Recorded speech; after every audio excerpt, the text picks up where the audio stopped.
جب حضرت مہدی کی قیادت میں مسلمان صاحب ایمان اہل عرب یہودیوں اور عیسائیوں کی طاقت سے ٹکرائیں گے تو ان کی مدد کے لیے دو جانب سے اللہ تعالیٰ کچھ بھیجیں گے مدد. ایک تو آخری مرحلے میں مدد آئے گی حضرت مسیح عیسیٰ ابن مریم کا نزول، جو یہودیوں کی طرف رسول بنا کر بھیجے گئے تھے. انہیں یہودیوں نے اپنے خیال میں سولی پر چڑھا دیا، لیکن اللہ نے فرمایا وما صلبوہ وما قتلوہ ولکن شبہ لہم بل رفعہ اللہ الیہ. اللہ تو اپنی طرف اٹھا کر لے گیا. اور احادیث صحیحہ جو کہ ہمارے ہاں متواترہ کے درجے میں ہیں، وہ احادیث جو صحیحین کی ہیں، ان سے ثابت ہے کہ حضرت عیسیٰ ابن مریم دوبارہ زمین پر آئیں گے.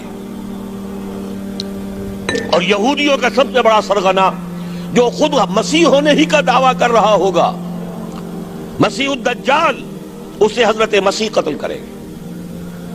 لیکن ایک دوسری حدیث سے معلوم ہوتا ہے کہ مشرق سے فوجیں آئیں گی حضرت مہدی کی مدد کے لیے. یخرجون ناس من المشرق یؤدون للمہدی یعنی سلطانہ. مشرق کی طرف سے فوجیں آئیں گی کہ جو مہدی کی حکومت کو مستحکم کریں گی. خراسان کا لفظ آتا ہے ایک دوسری حدیث میں. خراسان سے سیاہ عالم چلیں گے، انہیں کوئی نہیں روک سکے گا یہاں تک کہ وہ یروشلم میں جا کر رسم ہو جائیں گے. اور حضور کے زمانے میں اچھی طرح سمجھ لیجئے، ہند کسے کہتے تھے حضور کے زمانے میں؟ پاکستان ہند میں شامل نہیں تھا. سندھ و ہند، سندھ ایک مکمل ملک تھا، ہند اس کے بعد شروع ہوتا تھا.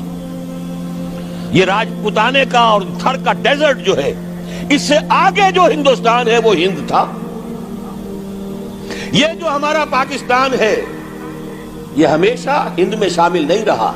حضور کے زمانے میں بالخصوص سندھ و ہند، دریائے سندھ چلا آ رہا ہے. یہ ساری ٹریبیوٹریز جو پنجاب کے اندر اس کی ہیں، یہ سب ایک علیحدہ ملک ہے جو اس زمانے میں سندھ کہلاتا تھا. اور نمبر 2 یاد کیجئے، اس زمانے میں خراسان ایک علاقہ تھا جس میں موجودہ افغانستان کا 2/3، تھوڑا سا حصہ ایران کا، اور جہاں تک میں تحقیق کر سکا ہوں آج تک پاکستان کا بھی علاقہ، خاص طور پر مالاکنڈ ڈویژن جو اس خراسان میں شامل ہے. خراسان سے سیاہ عالم چلیں گے جو جا کر یروشلم میں نصب ہوں گے. یہاں بھی ایک نقطہ نوٹ کر لیجئے، پہلے بھی یروشلم ہم سے چھینا تھا. کس نے چھینا تھا؟ عیسائیوں نے، کروسیڈرز. واپس کون لیا؟ کس نے لیا؟ عربوں میں دم نہیں تھا، عرب عیاشیوں کی وجہ سے کھوکھلے ہو چکے تھے. واپس لینے والا صلاح الدین ایوبی، کرد خون. اب دوبارہ یروشلم لیا جا چکا. چھینا کن سے گیا؟ عربوں سے. عرب واپس لے سکتے ہیں؟ کوئی اندیشہ اگر ہو سکتا تھا عراق کے بارے میں کہ شاید اس کے ایٹمک دانت نکل آئے، جو سازش کی گئی، جس طرح اس احمق اور پاگل صدام حسین کو دام میں پھنسایا گیا. صدام 100 جال، دام کہتے جال کو، 100 اس میں جو پھنسا ہے تو اگلا پچھلا کھایا پیا سب اگلوا لیا. اور ہے ہی کون؟ اس کے پاس ایٹمک ہتھیاروں کا ذخیرہ موجود ہے، اور کسی کے وہ ایٹمک دانت بھی نکلنے نہیں دے رہے. پاکستان کے اوپر کتنا دباؤ، اور ہمیں نہیں پتا کتنا کچھ دباؤ قبول کیا جا چکا. یہ تو سبھی مانتے ہیں. کیپ کر دیا گیا، روک دیا گیا، آگے تو نہیں بڑھ رہا، یہ تو سبھی مانتے ہیں. رول بیک بھی ہو گیا یا نہیں کچھ پتہ نہیں. لیکن کسی صورت یہ نہیں تسلیم کریں گے، قبول کریں گے کہ کسی مسلمان ملک کے پاس ایٹم بم آ جائے. یہودیوں کے پاس ذخیرہ موجود، سب جانتے ہیں. بہرحال یہ جان لیجئے اس علاقے سے امید ہوتی ہے سندھ اور خراسان.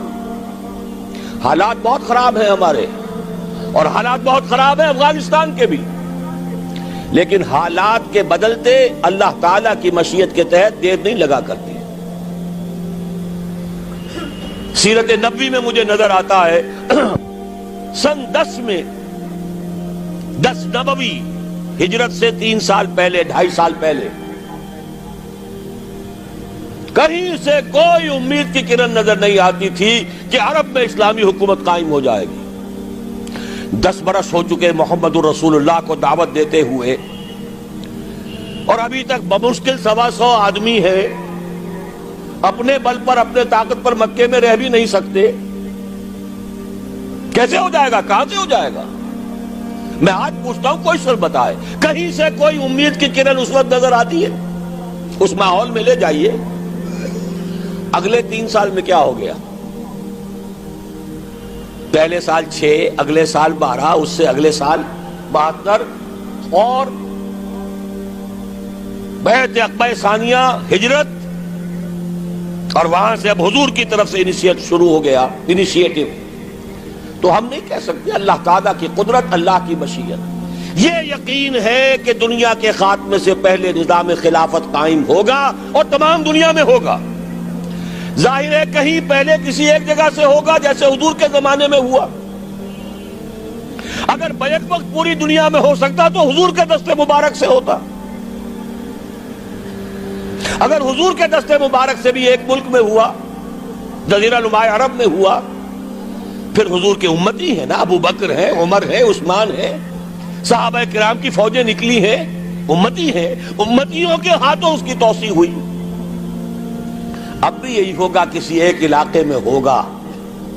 میرا گمان ہے، میں یہ یقین سے نہیں کہہ سکتا. گمان بھی میرا ان احادیث کی روشنی میں ہے جو میں نے آپ کو بتا دی اور موجود ہے اس کتابچے کے اندر.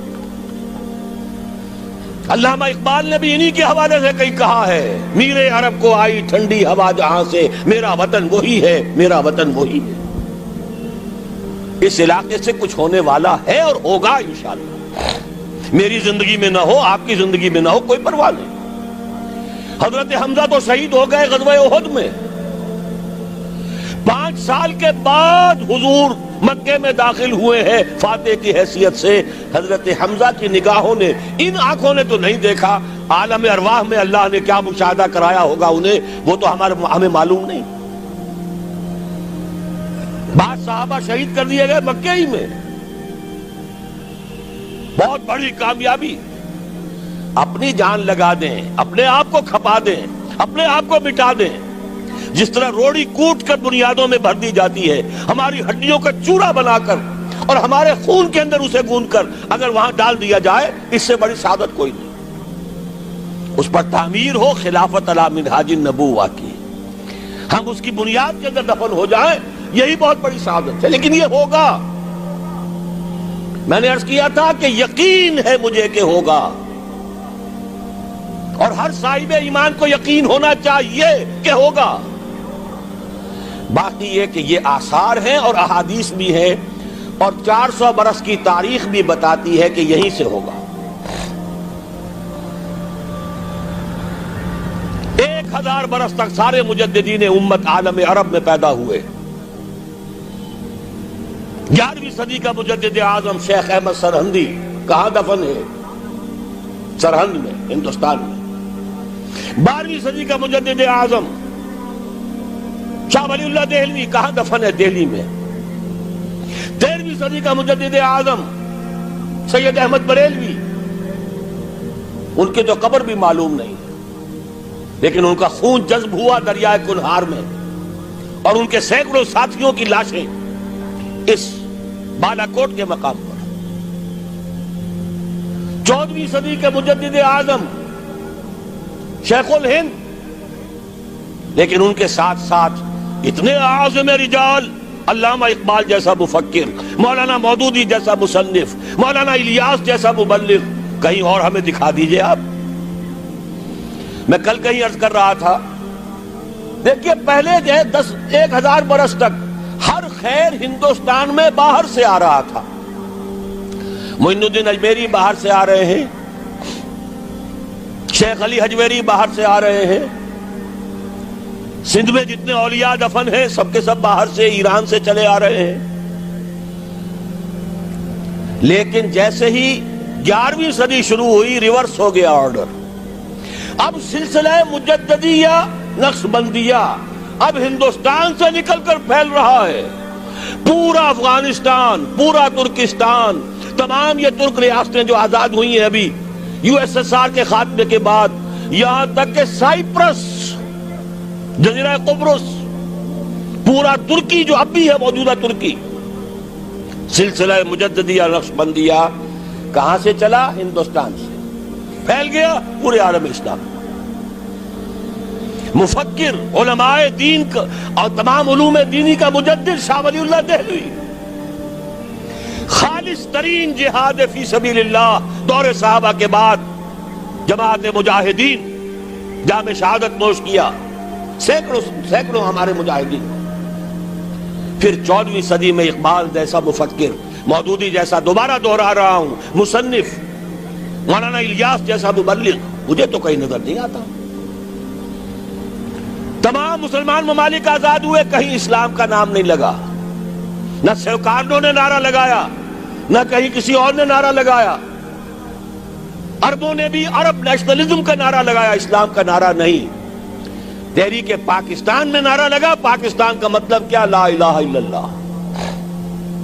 صبح عرض کر چکا ہوں، تحریک خلافت پوری دنیا میں کہیں نہیں، صرف بر عظیم پاک و ہند میں. اور کیسی تحریک خلافت کہ ہندو شریک ہوئے، گاندھی شامل ہوا،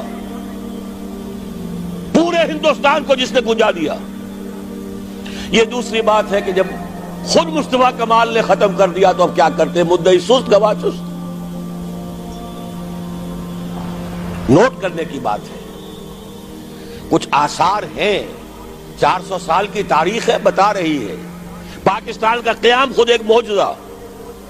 یہ ساری چیزیں مشیت ایزدی میں کسی بڑے خیر کا پیش خیمہ ہے.